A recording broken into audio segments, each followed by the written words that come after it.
উড়োজাহাজ যে তৈরি করেছে, এরোপ্লেন যে তৈরি করেছে, আর যারা তৈরি করেনি, বলেন দুজনা কি সমান হতে পারে? কোনোদিন হতে পারে না। সেই জন্য আল্লাহ বলেন হাল ইয়াস্তাবিল্লাযিনা ইয়ালামুন ওয়াল্লাযিনা লা ইয়ালামুন, যারা জানে আর যারা জানে না সমান হতে পারে না। এর মালিক আল্লাহ, এর মালিক হলো আল্লাহ। তাহলে ওই সমুদ্রের ভিতরে যা সম্পদ রয়েছে, সেই সম্পদের মালিকও আল্লাহ। শো দিতে যাবেন গোটা পাহাড়, শুধুই পাহাড়, বলেন এই পাহাড়ের মালিকও তো আল্লাহ। তাহলে তাই সেই মহান আল্লাহ রাব্বুল আলামিন সব কিছুর মালিক। দুনিয়াতে যত সোনা আছে, দুনিয়াতে যত হীরা মণি মুক্তা রয়েছে, সবই তো আল্লাহর তৈরি করা। তাহলে মহান আল্লাহ তাআলা আমাদের কাছে কি চান না? আল্লাহ রাব্বুল আলামিন আমাদেরকে কি বলেন, আমরা কি দিব? আল্লাহ কিছুই চান না, আল্লাহ কিছুই চান না। আল্লাহর নবীকে আল্লাহ বলেছেন, নবী গো ইন্না আতাইনাকাল কাউসার, আল্লাহ বলছেন নবী তোমাকে আমি হাউজে কাউসার দান করলাম। 1,24,000 পয়গম্বর আমি পৃথিবীতে পাঠিয়েছি। কাউকে শফিউল্লাহ টাইটেল দিয়েছি, কাউকে খলিলুল্লাহ টাইটেল দিয়েছি, কাউকে কালিমুল্লাহ টাইটেল দিয়েছে, কাউকে রুহুল্লাহ টাইটেল দিয়েছি। আর নবী গো কাউকে আমি ওই জিনিস দেইনি যেটা তোমাকে দিয়েছি, কিন্তু তোমাকে দিয়েছে টাইটেল হাবিবুল্লাহ। ওগো নবী সবাইকে আমি সব জিনিস দান করি নাই, আমি তোমাকে সমস্ত জিনিস দান করেছি। তোমাকে হাউজে কাউসার দান করেছি, যে হাউজে কাউসারের পানি পান করলে এটা জান্নাতের টিকিট হয়ে যায়। যে হাউজে কাউসারের পানি পান করলে 50 বছরের সমান দিন হয়, ওই দিনটা 50,000 বছরের সমান একটা দিন হয়। ওই দিনে মানুষের পিপাসা লাগবে না। হাউজে কাউসারের পানি পান যে করে নিল, তার জন্য পুল সিরাত পার হওয়া আসান হয়ে গেল, হাসরের ময়দান তার জন্য আসান হয়ে গেল, জান্নাত পাওয়া তার জন্য আসান হয়ে গেল, জাহান্নাম থেকে তার মুক্তি হয়ে গেল, জানবেন ডান হাতে তার আমলনামা হয়ে গেল, জানবেন তার নেকির পাল্লা ভারী হয়ে গেল। এটা হলো তার প্রথম সার্টিফিকেট।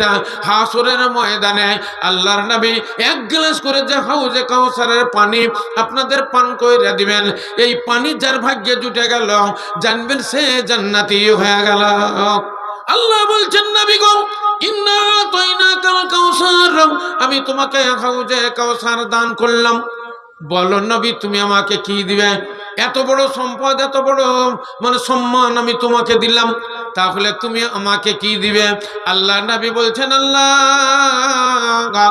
তুমি কি নেবে? আল্লাহ বলছেন বলো তুমি কি দিবে? নবী বলছেন আল্লাহ তুমি বলো কি নেবে? আল্লাহ বলছেন বান্দারে আমি কোনো জিনিসই চাই না, তবে ফাসাল্লি লিরাব্বিকা ওয়ানহার, তোমার প্রভুর জন্য তুমি সালাত আদায় করো, তোমার প্রভুর জন্য নামাজ আদায় করো, ওয়ানহার এবং তার সন্তুষ্টি লাভের জন্য কুরবানি করো। দুটো জিনিসের কথা আল্লাহ রাব্বুল আলামিন বললেন। নাম্বার 1 ফাসাল্লি, তুমি সালাত আদায় করো। নাম্বার 2 ওয়ানহার, তুমি কুরবানি করো। কুরবানি করো, কুরবানি হইয়া যাও। 1 নম্বর কুরবানি করো, 2 নম্বর হলো কুরবানি হয়ে যাও। ইসলাম দরদি ভাইরা আমার, ফাসাল্লি আল্লাহ বললেন সালাত আদায় করো, তাহলে আমাদের নামাজ পড়তেই হবে। প্রথম কাজ হলো সালাত, প্রথম কাজ হলো নামাজ। আল্লাহ নবী পবিত্র জবানে বর্ণনা দিলেন 3টা কাজের জন্য তোমরা তাড়াতাড়ি করো।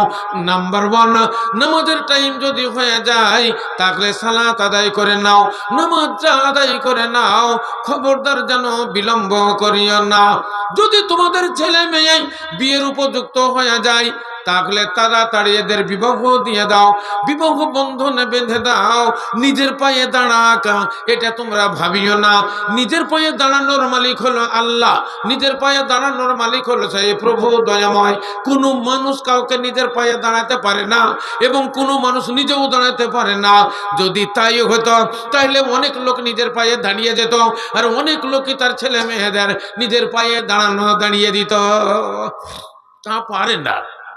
আল্লাহ যাকে দাঁড়ায় সেই দাঁড়িয়ে যায়, আল্লাহ যাকে দেয় সেই পায়, তাছাড়া এমনি অন্য কেউ পায় না।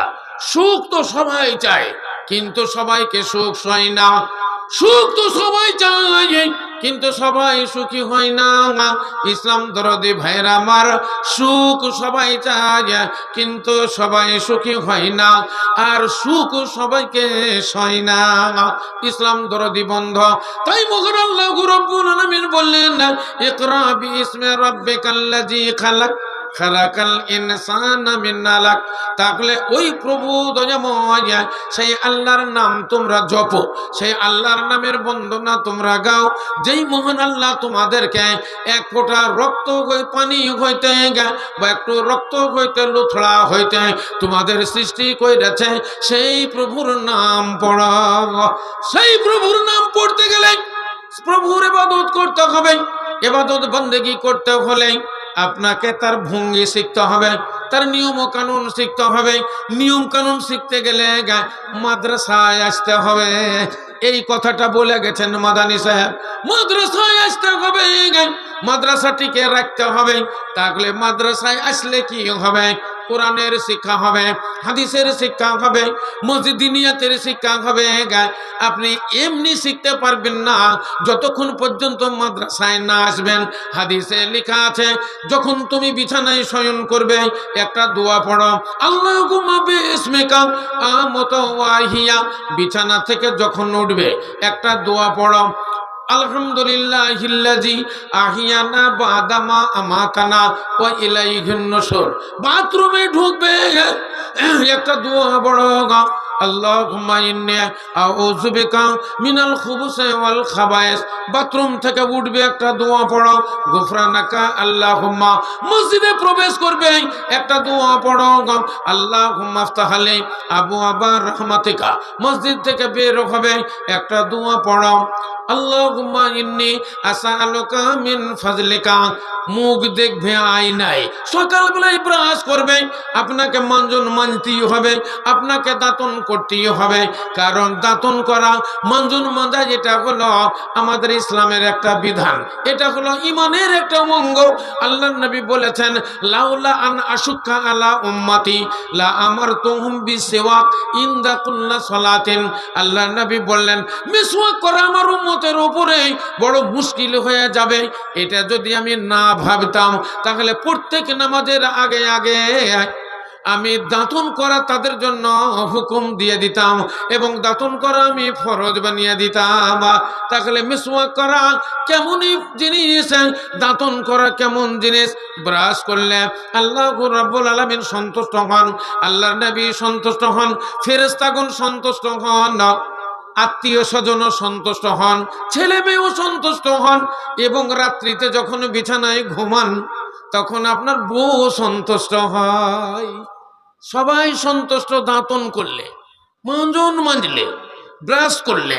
কারণ ব্রাশটা যখন করবেন তখন মুখের গন্ধ আর থাকবে না, তখন কি হবে, আপনাকে নিজকেও ভালো লাগবে, ছেলে মেয়ে পাশে বসে থাকবে, কথা বলবেন, তাদেরকেও ভালো লাগবে। আবার আত্মীয় স্বজন আসবে, তাদের সঙ্গে কথা বলবেন, তাদেরও ভালো লাগবে। চায়ের দোকানে বসবেন, চা খাবেন, গল্প করবেন, মুখ দিয়ে গন্ধ বের হবে না, তারাও ভালোবাসবে, আল্লাহ ভালোবাসবে, আল্লাহ নবী ভালোবাসবে। রাত্রিতে যখন বিছানায় শুবেন, আপনার অর্ধাঙ্গিনী বউটা এসে পার্শ্বে ঘুমাবে, পার্শ্বে শুবে, দুজনে একটা বালিশে মাথা দিয়ে দুনিয়ার গল্প করবেন, কিছু আনন্দ করবেন।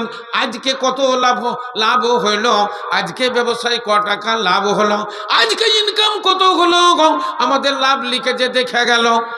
বলো জামাইটা কেমন লাগলো, বিআইনের কথা কেমন লাগলো, দুনিয়ার আলোচনা করবেন। দুজনের মুখটা এক জায়গাতে থাকবে, মুখে মুখে যখন কথা বলবেন তখন আপনার মুখ দিয়ে দুর্গন্ধ ছুটবে না। দুজনাতে আনন্দের সঙ্গে কথা বলবেন এবং আনন্দের সঙ্গে রাত্রি যাপন করবেন। কিন্তু যখন আপনি ব্রাশ করবেন না, যখন আপনি মুখের মানে দাঁতন করবেন না, তখন আপনার মুখ দিয়ে দুর্গন্ধ ছুটবে, আপনাকে নিজকেও খারাপ লাগবে। চায়ের দোকানে বসে গল্প করবেন, অন্য লোক যদি মুখে না বলে তাও দেখেন মুখে এইরকম কাপড় দেবে, কারণ আপনি কথা বলছেন আর ভক ভক করে গন্ধ ছুটছে। ছেলেরাও কাছে কথা বলতে চাইবে না। রাত্রে ঘুমানোর সময় বউটা ওই দিকে মুখ ঘুরিয়ে নেবে। যদি বলে ওই দিকে মুখ ঘুরাইছো কেন গো, না তো কট লেগে গেছে। আসলে কট লাগেনি, মুখের দুর্গন্ধ। ওই গন্ধর লেগে মুখটা ঘুরিয়ে দিচ্ছে, কিন্তু বলতে তো পারছে না। আপনি সিগারেট খেয়েছেন, বিড়ি খেয়েছেন, হ্যাঁ, জর্দা খেয়েছেন, কিন্তু ব্রাশ করেননি, হ্যাঁ, গন্ধ ছুটছে। মেয়ে ছেলেরা ওটা পছন্দ করেন না, প্রায় মেয়ে ছেলে। এখন 100টার মধ্যে 5টা মেয়ে হয়তো পছন্দ করতে পারে, কিন্তু 95টা মেয়ে এরা স্বামীর মুখের গন্ধ পছন্দ করে না। সেই গন্ধ বিড়িরই হোক, সিগারেটেরই হোক, খৈনি খসানেরই হোক, গুল তামাকেরই হোক, জর্দারই হোক, একটা গন্ধ, এই গন্ধ মেয়েরা পছন্দ করে না।